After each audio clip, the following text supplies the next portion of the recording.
या मालिकेचे पूर्ण एपिसोड्स पाहण्यासाठी झी5 ॲप डाउनलोड करा। अन्वय ग, माझं बोलणं कुचक्यासारखं वाटायला लागलं का तुला? तुला जरा तरी अकलीचा भाग आहे का ग? जेडे, माझी अक्कल काढायची नाही बर का? अगं मग नाही तर काय? अगं जणू स्वतःचा नातू होत असल्यावानीच करायला लागलीस की. तुला परवा पण बोलली होती मम्मी, नातवाचा आईबाप कोण आहे एवढं विसरू नकोस. जेडे, काय ग तुझं सारखं सारखं? तुझा का रोख आहे त्यांच्यावर? तू कशाला एवढा खर्च करतेस त्यांच्यावर? त्यातून तुला जरा तरी काय मिळणार आहे का? उलट हाय त्यातलंच जायचं. अगं जेडे, मी काय खर्च करते तेव्हा? सगळं तर अजिंक्यच करतात. अगं अजिंक्य करतायत, मम्मी एक विचार कर, त्यांनी इतक्यात चान्स का घेतला असेल? म्हणजे आत्ताच का? नीट विचार कर बरं जरा. असं काय आहे तेव्हा? अगं असंच आहे, हे सगळं बळकवायचा प्लॅन आहे त्यांचा. म्हणजे आता तू त्यांचा नवीन घराचा प्लॅन उधळून लावला का नाही, ते त्या दोघांच्या बी डोक्यातनं गेलं नाही बर का. आता हे नातवाचा हत्यार पुढं करून गोड गोड बोलून मग ही घरदार शेती भाती सगळं त्यांच्या नावावर करून घेतील बघ. असं करतील माहिती खरंच? घ्या, हीच असं घोळ्यात घेतले का नाही त्या शितलीने तुला? ती काय घोळात घेते मला? आत्ताच तर म्हणलीस ना ती असं खरंच करेल का? याचा अर्थ तुला असंच वाटतंय ना की ती असं काही वागणार नाही म्हणून? म्हणजे एकूण एकच की.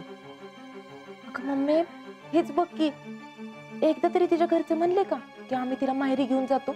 अगं पैलट करीन माहेरी जाते हे रिवाजच आहे. नाही, एक नंबरचे खाली मुंडी पातळ धुंडी आहे ती पवारांची. सगळं कसं फुकटात होतंय का नाही तेवढंच बघतात बघते.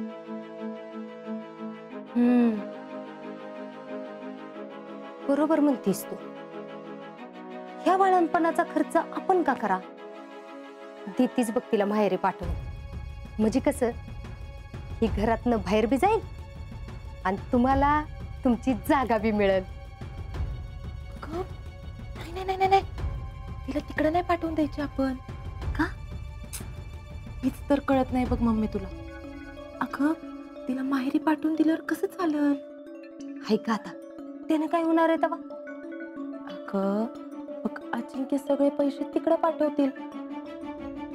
तिच्या घरच्यांना तर काही ना काही कारणच पाहिजेत अजिंक्यकडे मागायला. पण ती जर हितच राहिली तरच अजिंक्य पैसे देतील तुझ्याकडं. मग आता काय करायचं?